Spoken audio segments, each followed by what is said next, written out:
What I concentrate, if I may, today with you is to look at the area of silence. Now, I've mentioned silence already in the context of the principal instruments of coaching. The questions, the challenge and the silence. And at that time mentioned that the silence there is the silence which is generative. It's self-reflection on the part of the coachee going internal. And we'll say a little bit more about that and what it's like shortly.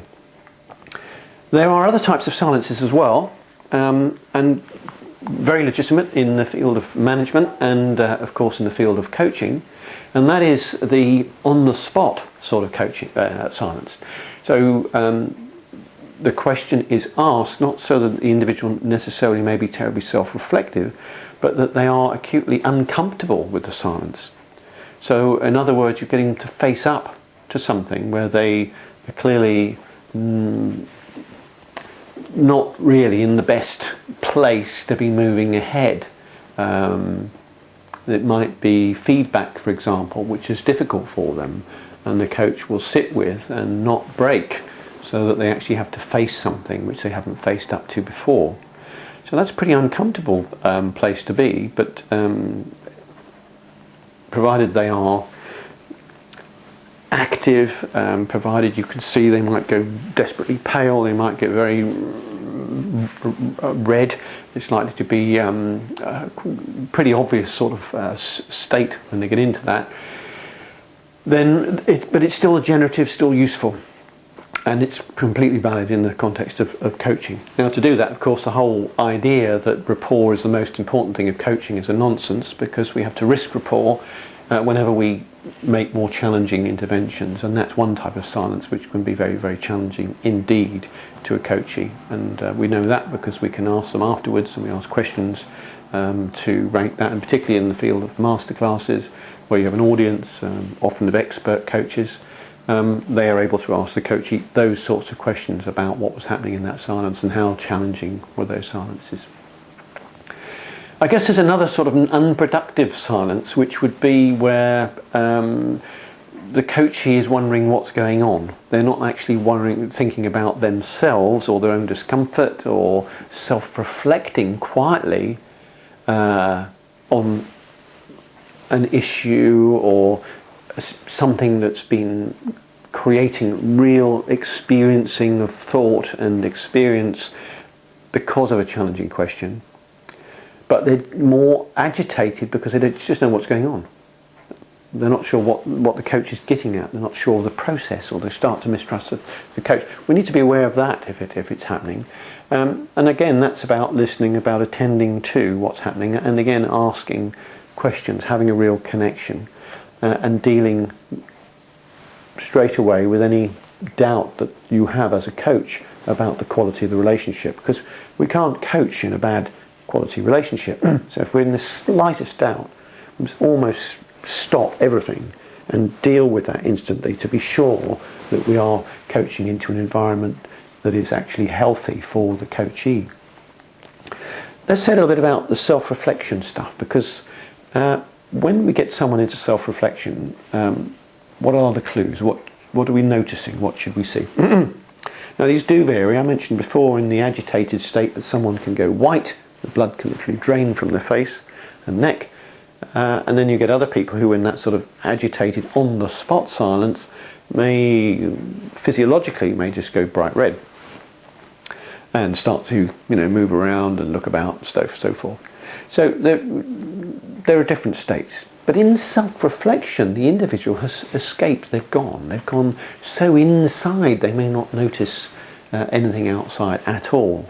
And that's particularly the case again with masterclasses, where people just don't notice the technology, they don't notice the audience, they don't notice people laughing sometimes when I've asked or said something quite provocative and also funny.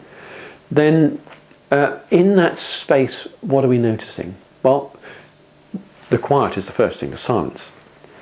Secondly, what tends to happen is that physiologically they are more relaxed. Now, that may be quite a small change, but it can be just a slight slumping. So it's just a little bit, just like that. I don't know if you can see that on the video, maybe not. It's just quite small, lowering of the shoulders, softening in the spine, sort of sinking down a little bit.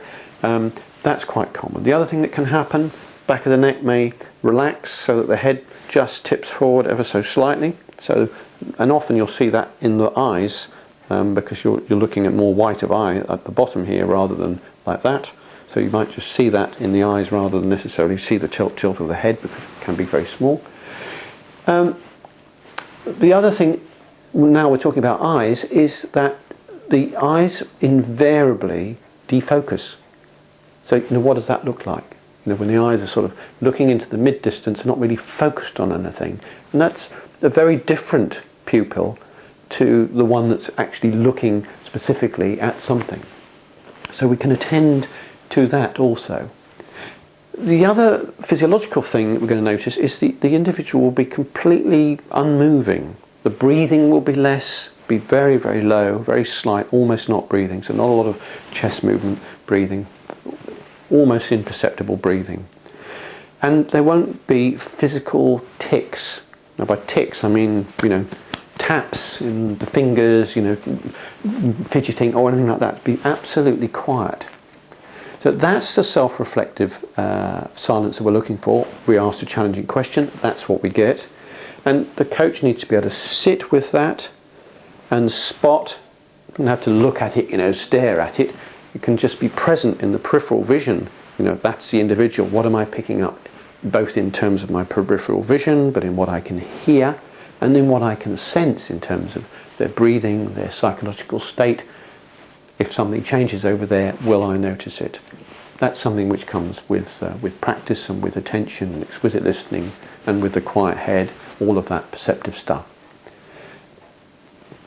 When that individual has done their self-reflection and they've got some learning, something will change in their state. There'll be more energy there, there'll be a breath there, the eyes will focus. There may not be a lot of physical movement, but the eyes will certainly focus. And then we probably need to get them back into the room. Now I do that if I'm wearing a tie. I might just straighten my tie.